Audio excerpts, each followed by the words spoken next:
Энэ сайхан өдрийн мэндийг өргөн дэвшүүлье. Та бүхэн сайн байцгаана уу?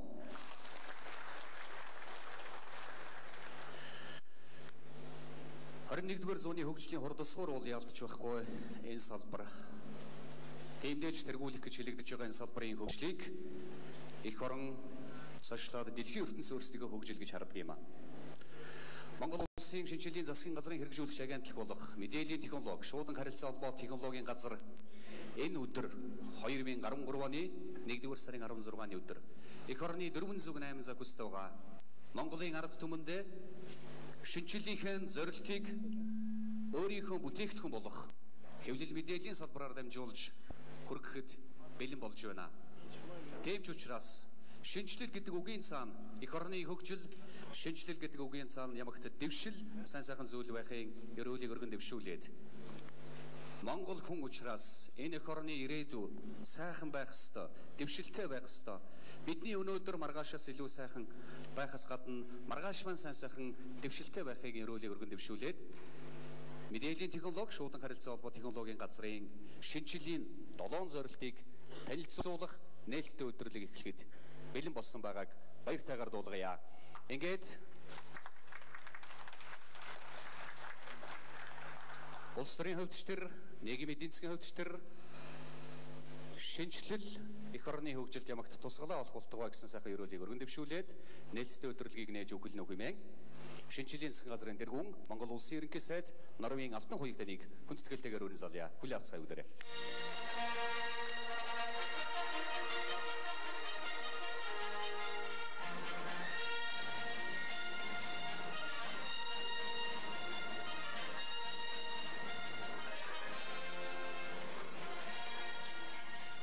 Та бүхнийхээ өдрийн амгалаг айлтгая.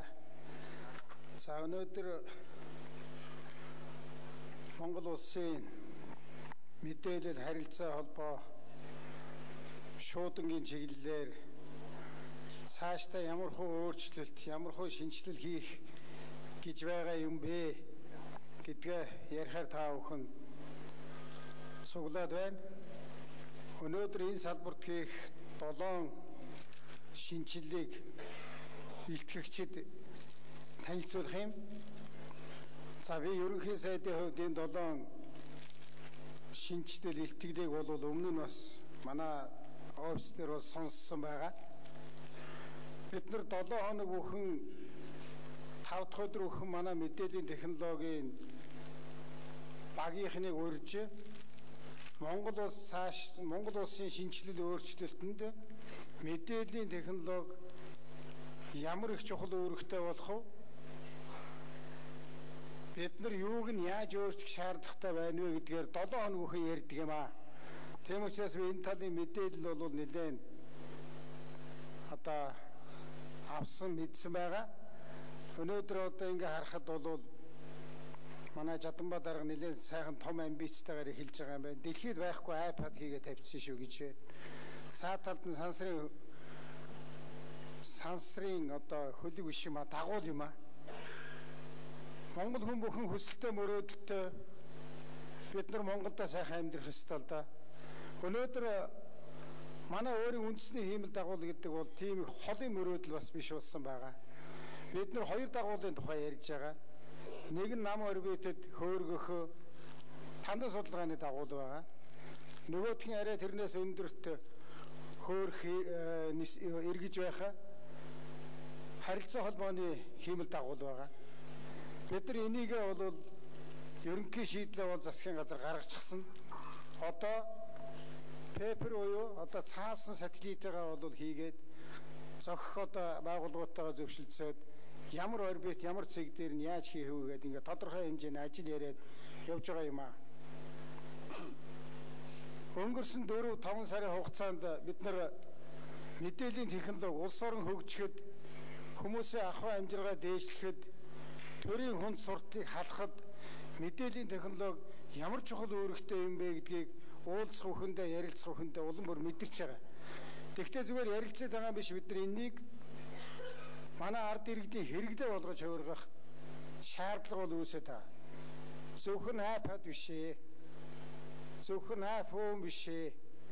Бид нар хүмүүсийн хэрэглээ гэхээр манай иргэд төрийн үйлчилгээг төгжрлгүй, хүн сурталгүй шууд авахд мэдээллийн технологийн энэ салбарт биднэрт аминд орох юм байна гэдгийг ойлгосон. Тийм учраас саяны 3-4 сарын хугацаанд манай Жаданбаа дарга энэ агентлагыг толгойж ажиллах хугацаанд ганцхан Жаданбаа дарга ажиллаагүй. Энэ салбарынхан бүгдээрээ оюун санаагаа нэгтгэж ажиллаж чадсан. Оюун санаагаа нэгтгэж ажиллаж чадаж нэг баг болж цөөхөн монголчууд, цөөхөн Монголын цөөхөн одоо IT-ийн толгойнууд бөөгнөрч ажиллаж чадсан учраас бид нар тодорхой дэвшилд бол хүрч чадсан. Тэр дэвшлээ өнөөдөр бас та бүхэнд танилцуулахыг зогссон. Тийм учраас манай мэдээллийн технологийн харилцаа холбоо шуудна энэ технологийн салбарын нэг баг болж ажиллаж чадаж юуг яаж хийх вэ гэдгээ тогтож тэгээд ажлаа эхлүүлсэнд би бас гүн талархал илэрхийлж баяр хүргэж амжилт хүсье. Тэгээ бидний хингийн юм ярьж байгаа. За тэр орбитод бид нар одоо ингээд төрийн байгууллагын үйлчлэгийг иргэд авна гэдэг эхлэхээр зэрэг өмнө нь бол ингэж байсан. Байгууллага тус бүрдэл нэг юм автономны мэдээллийн технологийн том сүлжээ, том юм бий болох гэж оролдож байсан. Одоо манай мэдээллийн технологийн цуглаж яриад энэ бол хэрэггүй юм байна. Мэдээллийн технологиг төсөөлөх юм бол энэ өөрөө нэг тийм том аврах том мод юм байна. Энэний үр жимсийг нь бол ард иргэд байгууллагууд хүртэх юм байна. Энэ аврах том модны гол биеийг нь бол дэд үтцэн гэж ойлгоод хэдүүлээ хамтарч бүтээе. Тийм учраас бид нар 2-3 зүйлийг өөрчилж эхэлсэн. Тэр орбитод байгаа дата төв гэдгийг бол дата exchange center болгож байгаа. Мэдээллийг солилцдог төв болгож байгаа. Одоо байгууллага бүхэн өөрийнхөө мэдээллийг өөрийнхөө сервер дээр дараа суудсан. Өөр хэмдэж хүртээлгүй бас. Иргэнд байтугай нөгөө байгууллагад нь бол хүртээлгүй байгаа. Тийм учраас манай хүмүүс гүрж рүү явсан, бас туршлага судалсан. Тэгээ юу гэж шийдсэн гэхээр энэ өөрснөө бий болгочод байгаа энэ бүх мэдээлэл, энэ их одоо баазыгаа бол мэдээлэл солилцдог газараа бөөгнүүлэх юм байна. Мэдээллүүдэд бөөгнүүлчих юм бол тэрнээс нь иргэн байгууллага хэн бүхэн дурын үед ороод мэдээлэл өөрөө аваад байх, хандаад байх. Тэр мэдээлэл нь цаг хугацаа одоо богинохон хугацаанд одоо шинжлэгдээд байх энэ боломж үрдэнэ гэж ингэж ойлгож байгаа. Тийм учраас тэр орбитод байгаа зүйл маань хамгийн чухал газар болсон байгаа. Тэнд бол инх цог гэдэг хүн толгоолоод ажиллаж байгаа. Тэр хүн бас ерөнхий сайд дээр ирж хийж байгаа ажлыг бол тайлгнасан байгаа. Зүв зүйтэй ихэлсэн байгаа. Хамгийн сүүлийн үеийн серверүүдийг нөгөө үүлэн одоо серверүүдийг тэнд байрлуулна гэдгийг бол бид ярьсан байна. Бид одоо ерөөсөө хөгжлөөс хоцорч болохгүй болсон. За энэ урдхан талд их сургуулийн урд тал дээр IT парк гэдэг бид нэр олон жил нэг юм хийсэн. Яадгийн гэхээр инкубатор шүү дээ. Дахианы өндгийг яадаг үлээ. Жаахан дарахаар өндгийг жаахан дарахаар ангаахаа болоод гарчдаг. Мэдээллийн технологийн чиглэлийн компаниудыг одоо ангаахаа болгодог тим инкубатор гэж ингэж ярьж байсан. Энийг бид нар бас үндсээр нь өөрчилж байгаа. Тэрнийг үндсээр нь өөрчлөөд бид нар Германд 15 жил энэ чиглэлээр ажилласан хүнийг захирлаар нь тавиад чи наадхаа нэг орчин үеийн юм болгоод өгөөч Монголд. За Silicon Valley-ийн дүүрч чадахгүй байх. Чи Silicon House болгоорой л гэсэн. Тийм учраас манайхан энийг бол IT паркийнхан бол хийгээд ирсэн. Энгийн үгээр хэлбэл чи наадхаа нэг Монгол толгоонууд ажилдаг байшин болгоотгоо л гэсэн. Хажуу талд нь яг хөнөө театр байгуулсан байлаа. Үлдсэн талбай дээр хэдүүлээ. Сайхан Монгол толгоонууд ажилдаг. Монгол толгой ажиллаж өндөр үнээр бас тэр Монгол толгойг авч ажиллаулдаг ийм төв болгоё. Хөгжүүлэлтээ өөрснөө хийдэг бол одоо бүх байгууллага бахан IT-ийн тендер зардаг. Солонгосын нэг компани оруулж ирээ нэг програм хийлгэсэн болгоод тэгээ хайдаг. Дахиад янзлах гэхээр дахиад солонгосоо гуйхалдаг. Яагаад бид нар IT парк дээр хөгжүүлэлт хийж болохгүй байгаа юм бэ? Яагаад орчин юмаа бид өөрснөө хийж болохгүй вэ? Өчнөө залуучууд гарчийн төгсөж чинь тэр залуучуудаа бөөгнүүлээ. Тэднэртэй боломжийн хэмжээний цалин өгье. Ингээд ажиллуулъя. Ингэх юм бол болно гэж ингэж үзэж байгаа. Тийм учраас бид нар бүх одоо ажиллаж болох салаам өчрүүдийг зөв тогтолцоор оруулж байгаа. Төрийн байгууллагууд тус бүрдэл нэг автономны юм хийх гэж оролдоод байсан. Төр хувь гэж ялгахаа байли. Хувийн байгууллагууд бүр ингээд сүлжээ аваачаад зэрэгцүүлээ татаад унжих гэсэн. Төрийнхтэй зэрэгцүүлээ сүлжээ татчих гэсэн. Хувийн байгууллагаас буруутгах юм байхгүй. Төрийн байгууллагын том турбаа татчихад тэрнээрээ юм гүйлгэх сонирхолгүй. Тэгэнгүүт хажуугаар нь хувийн байгууллага жижиг турбаа татаад явсан. Энийг бид нар цэгцсэн. Одоо болоо төрийнхэн хувийнхан гэхгүйгээр тэм том турбаагаараа юмаа гүйлэг. Тэр турбаач нь очоод тэр хөдөө орон нутагт, аймаг орон нутагт арай хямдхан үнээр хэрэглэгчдэр очмаар байна шүү дээ. Тийм учраас саяны 4 сарын хугацаанд хийсэн бас нэг ажил бол хөдөө орон нутагт интернетийн үнийг 2 дахин хямдруулсан. Хурдыг нь 3 дахин нэмэгдүүлсэн.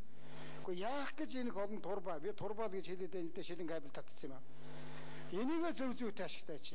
Шилэн кабель ашиглаад болдгоо юм байх юм бол дээшээ сансарлуу нисээд гараач.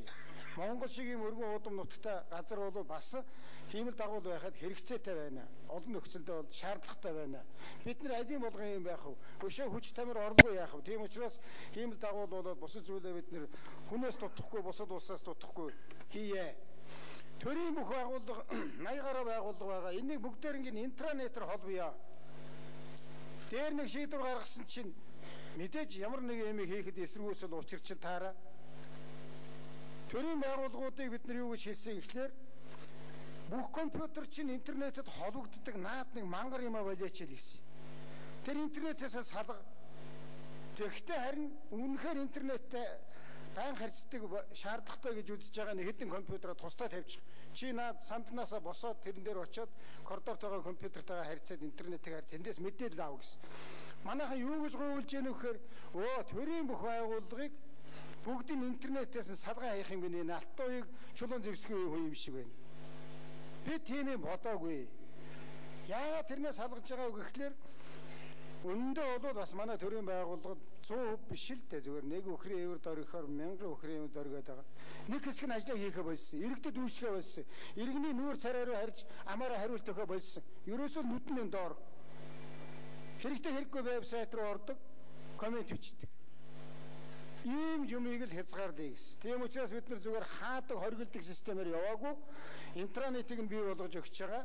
Одоо энд нэг баг зэргийн нэмэлт тоног төгөөрөж тавина. Одоо ингээ бүх төрийн байгууллагууд бүгдээрээ нэгдмэл сүлжээнд холбогдно. Манай улс шиг бүх юм нь одоо дэлхий рүү гарчихсан. Бүх юм чинь одоо хин ч гэсэн дурын цаг үед үзэж болдог тийм улс лав дэлхийд байхгүй. Байгууллагын нууц гэж байна. Хөв хүний нууц гэж байна. Улсын нууц гэж байна. Гэхдээ ядаж төрийн байгууллагын бүх хүчиг цаас нь дэлхийгээр тэнж явдаг тийм улс гэж юу байдаг. Тийм учраас энэ наад захын юмнуудаа бид нар зөв зүйтэй хийх ёстой маа. Иргэдэд үйлчлэх гэдэг дээр онцгой анхаарах ёстой. Төрийн байгууллага гэдэг бол эцэст иргэдэд үйлчлэхийн тулд л байж байгаа. Бид нар иргэдэд үйлчлэхийн тулд ямар ч байсан дата төвийгөө бол мэдээллийг солилцдог ийм төв болгоо хувиргалаа. Одоо бид нар киоск аваад ирсэн байгаа. Киоск одоо нэг хорооны засаг даргын тодорхойлолт авах гэж ямар хүнд суртал, ямар төвөг бэрхшээлт юм явж байна. Цагдаагийн тодорхойлолт аавна гэд юу болж байна? Нэг өргөдлөх гэж нэг даргыг хичнээн цаг хүлээдэг, хэдэн өдөр хүлээдэг. Энийг бүгдийг хэн халах вэ гэхээр та нар хална. Танаа технологи хална. Мэдээллийн технологи хална. Одоо бид нар мэдээллийн киоск гэдэг юм оруулж ирж байгаа. Иргэн хүн шаардлагатай бол очиод хурууныхаа хээг тавилаа. Өөрийнх нь нөгөө иргэн өнөмлөх нь дэлгэцэн дээр гарлаа. Юу хийх гэж байгаагаа хэллээ. Би одоо хорооныхоо тодорхойлдог авмаар. Бүх бааз дааны нэг л газар төвлөрөх ёстой. Энийг бол шилжүүлээд эхэлсэн. Зарим газрууд нь шилжүүлж байгаа. Зарим газрууд нь шилжүүлээгүй байгаа. Энийг хурдтай хийх шаардлагатай. Энтэй холбоотойгоор бид нар зарим масштабын зургнууд зүгээр дэлхийд даяар тэнж явахад бид нар улсын нууцгаа суугаад байгаа. Гэхдээ нуудаг юм аа нууц чаддгүй. Нуух шаардлагагүй дэлхий тэр чигтэн тарцсан юмыг улсын нууц юмагаа суугаад байд. Тэгэхээр бид нар энэ байдлыг өөрчлөөд зарим масштабын зургнуудыг бол улсын нууцаас нь гаргах хуулийн төсөл өргөн барьсан явж байгаа. Хурууны хээ сан нь бол улсын нууц байж болох талтай. Тухайн хүний хурууны хээ зүгээр ингээд дараад мэдээлэл авахд ямар юм нууцлах вэ?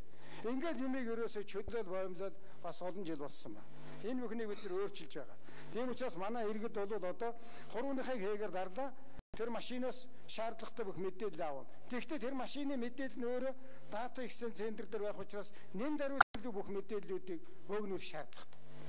Энэ мэдээлэл маш богинохон хугацаанд богинохчих юм бол иргэдэд үйлчлэг төрийн үйлчилгээ бол хэдэн 10 дахин хурдснаа. Энийг бид ойрын үед хийж эхэлнэ. Улаанбаатар хотод нэлээд олныг байрлуулна, Хаймгийн төвөд дээр бас нэлээд олныг байрлуулна. За би IT паркийг хэлчихлээ.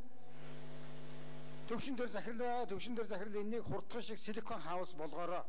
Монголчууд өөрснөө зарим програмынхаа юм хиймээр байна. Сая би телевиз вебсайтын зарим хүмүүстэй уулзлаа. Манай телевизээр ямар нэвтрүүлэг яваад байгаа юм бэ? Монгол одоо гадаад үг хэлээд Монгол контент гэдэг юм алга болсон. Оюуны өмч гэдэг юм алга болсон. Солонгосын даваахан кино тавьдаг. Монголын юм байдгүй. Тэгэхээр засаг дээр энд оролцсон. Монголын өөрийнх нь контентыг хөгжүүлэхэд бид ямар дэмжлэг үзүүлэх юм? Та нар ямар Монгол хүүхэлдэйн киног тавил та. Монголын түүх, соёл, ёс заншил өчнө олон юм хэн хийх юм, бид нар хийхгүй бол хэн хийх юм бэ? Энийг хэдүүлээ хийл та. Энд бид нар бас оролцъё л да, дэмжээл та. Хүний өмч хулгайлтгаа болиё л та. Өөрийн юмыг бий болгоё л та. Солонгосууд бол энэ дээр бол том бодлого явуулдаг гэсэн. Тэр улсыг буруутгах юм байхгүй. Улс гэдэг чинь өөрөө бодлоготой учраас өөрийнхөө мундаг контентуудыг гаргаж тавьдаг юм байна. Энийг бид нар хийн. Энэний эхлэл болгож бид нар энэ IT парк дээр бол нэлээд олон ажлуудыг хийж эхэлж байгаа.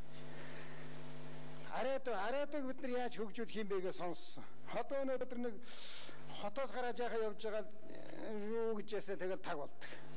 Паг. Тийм учраас араатыг бид нар бас нэг 10 хэдэн дөрөв төгрөг гаргая. Монголынхаа хаач явж исэн барьдаг байхаар хэд хэдэн сувгуудыг бол бий болгох боломжтой. Энийгээ бид хийе гэсэн. Шийдвэр бол гаргачихсан. За энэ дээр бол манай хүмүүс бол ажиллаж байгаа.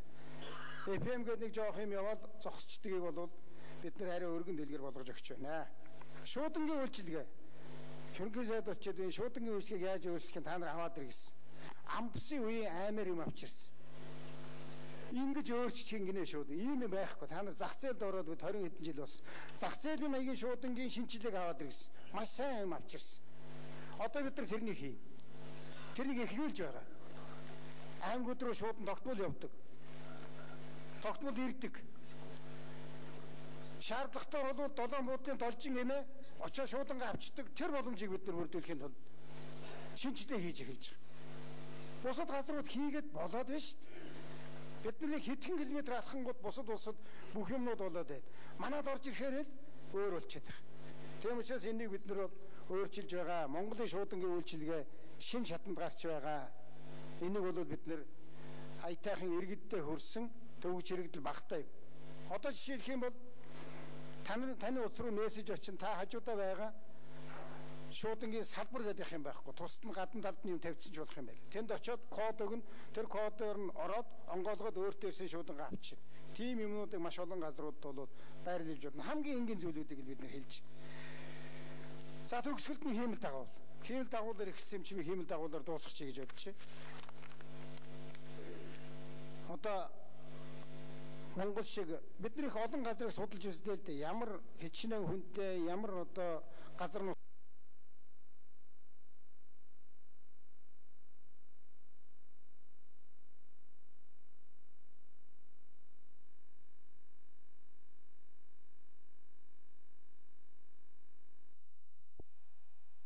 тэр залуу урам өгсөн л дээ. Аюу гоё санагдсан надад. шинжилгээ хийж эхэлж байгаа. Бусад газрууд хийгээд болоод байна шүү дээ. Бидний хэдхэн километр алхангууд бусад улсад бүх юмнууд болоод байна. Манад орж ирэхээр л өөр болчиход байгаа. Тийм учраас энийг бид нар өөрчилж байгаа. Монголын шуудангийн үйлчилгээ шин шатанд гарч байгаа. Энийг бол бид нар аятайхан иргэддээ хөрсөн төвөж хэрэгдэл багтаа юм.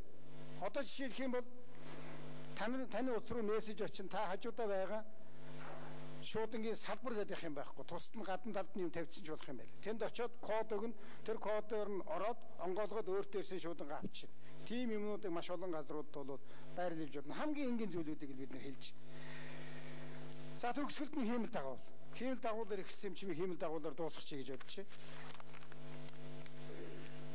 Одоо Монгол шиг бидний их олон газрыг судалж үзлээ л дээ. Ямар хичнээн хүнтэй, ямар одоо газар нутагтай улс эдийн засгийн хүчин чадал нь ямар байхад яадгийн гэдэг. Монголын нэг онцлог байна. Хүн цөөтэй тэгтээ асар өргөн уудам нутагтай.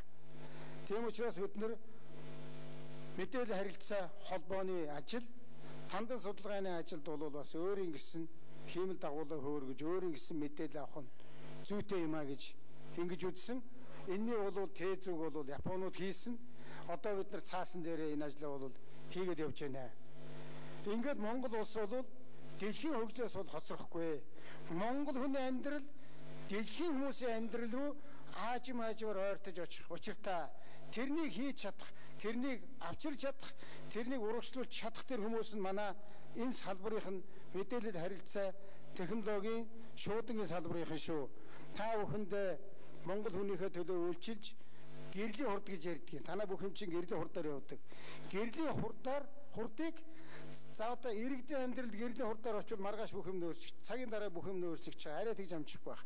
За ямар ч байсан гэрлийн хурдаар ажилладаг энэ салбар маань манай иргэдийн амьдралд өдөр сараар нь бол өөрчлөж шинжтийг авчрах болтугай гэж хүсье. Амжилт хүсье. Баяр хүргэе та бүхэнд.